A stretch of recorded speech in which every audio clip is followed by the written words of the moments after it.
Greetings, everyone. This is Rock and Roll Spot coming at you with the weekly comic roundup. We've got made part of the way through today's portion of the roundup. Let's continue with Deadpool number 6.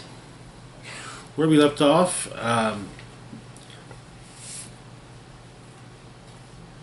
Deadpool, Taskmaster, Princess, and Ellie had fought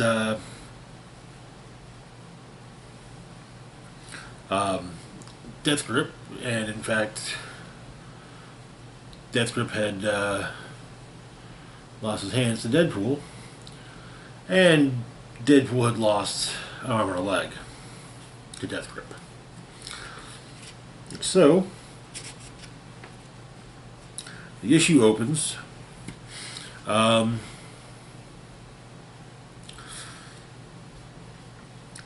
With Deadpool presenting Ellie with a her own costume in her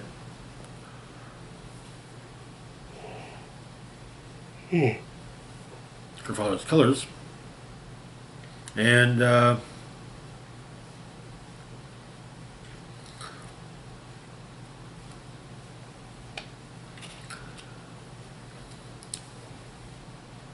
the decision is made that Ellie is going to be pulling missions in the field. But target is Arseny Angelov, a ex-KGB or maybe Spetsnaz, high-tech weapons smuggler, and tiny mask enthusiast. But and Deadpool is enforcing a no-kill rule for on the mission. It's not a paid gig. It's more just take the briefcase from him so that Deadpool will look more professional with the briefcase.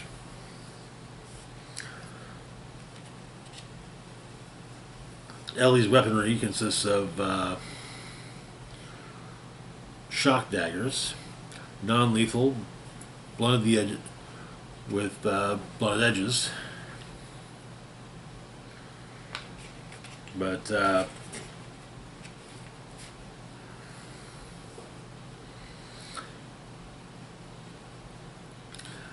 Ellie and Princess are assigned rooftop duty by Taskmaster, who's sitting in the comfy surveillance van. But Ellie and Princess go after one of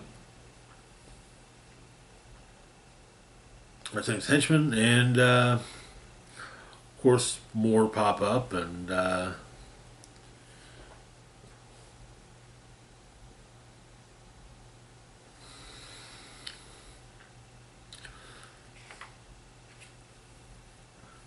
attempt to basically Princess does what she can to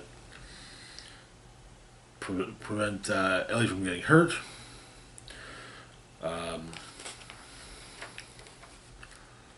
But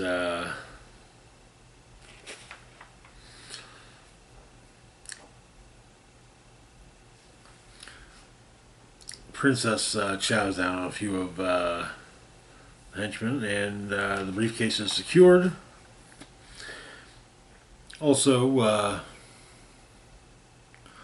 the giant gun from Arseny is also taken.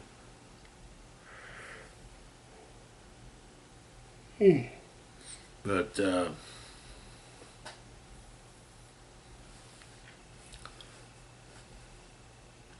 while Deadpool is basically celebrating a job well done, and the fact that Ellie basically is a natural at merc work, Death Grip shows up. Still with no hands, but He has projections of hands and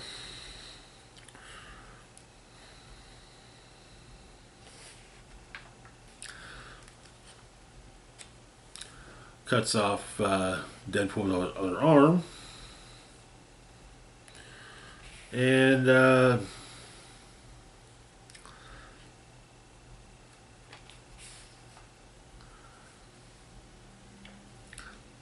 seemingly kills Deadpool.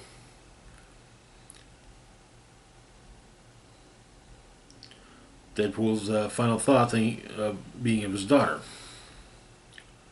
And that is where the issue ends. 6 issues in, and Deadpool's, well, dead. But fun issue overall. Marvel's been kind of advertising that Ellie's going to be taking over as Deadpool, at least for the time being. Moving on, though, to our next book, we've got Wolverine Deep Cut, number 3.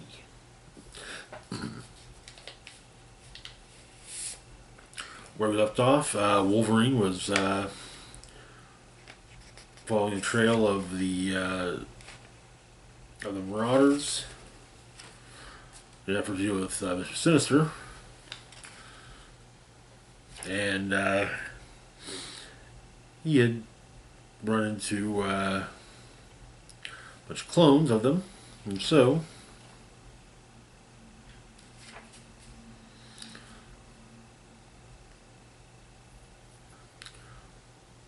Wolverine is planning to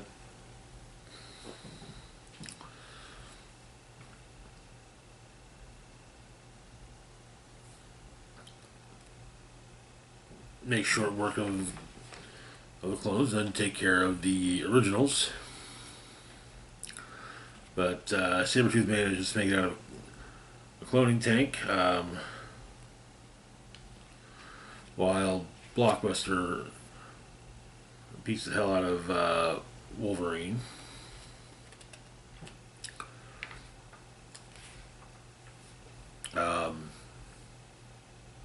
But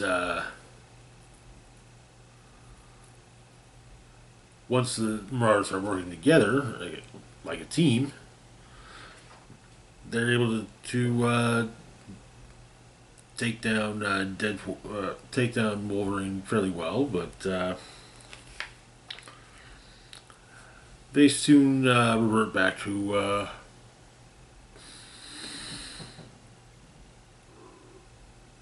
excuse me, their more solo habits, and Wolverine uses that against them.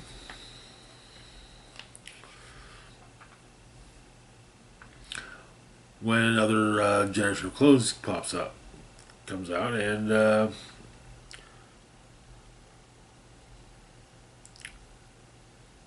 or rather, the originals, not the clones. But Sabretooth now has Wolverine at a headlock and at something of a disadvantage. And that is where the issue ends. This is proving to be an interesting read. Claremont's like that, you know. Moving on, though, to our last book for the moment, we've got Spirits of Vengeance, number 1.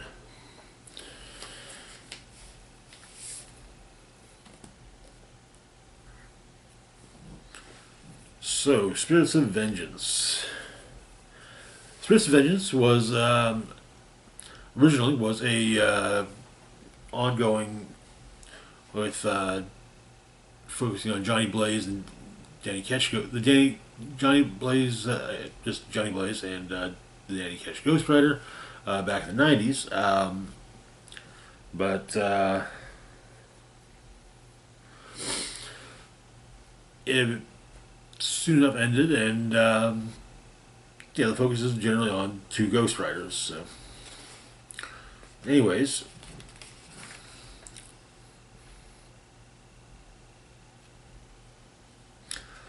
farm. Doesn't really say where the farm is. The farmer has made Vengeance the Skeleton the basis of his of a scarecrow. And it's kind of an oddity to the some of the youngsters, some of the youth present, so who take selfies with it, and it's basically something that local teenagers do to screw around.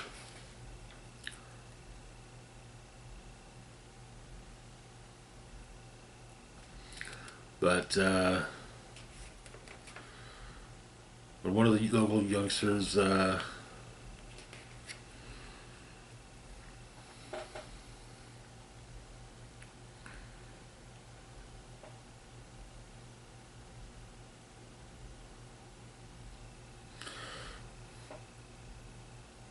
basically makes a declaration of vengeance. Vengeance is awoken. Just the spirit, the spirit of the essence of vengeance that inhabits his body, and cut to Johnny Blaze's beautiful dilemma. Basically, he has been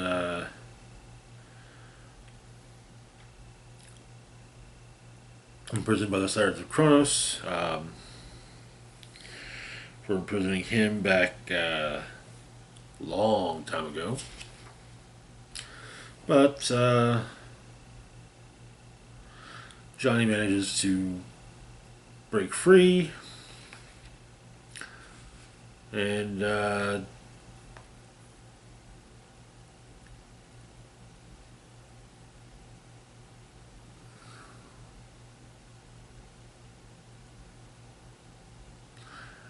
signs of a shell that is calling to Johnny, kind of. But takes the shell, and, heads off. The farmer is telling his story to Vengeance. Apparently, he served with Michael Battolino, and Vengeance realizes that Michael's in trouble. But parents of the local kids that were accosting Vengeance earlier come after him, and well, one of them has a pet polar bear, actually a velociraptor.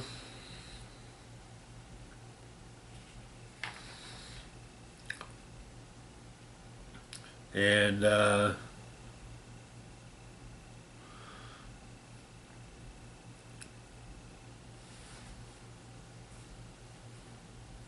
Vengeance realizes he has to restore his flame, and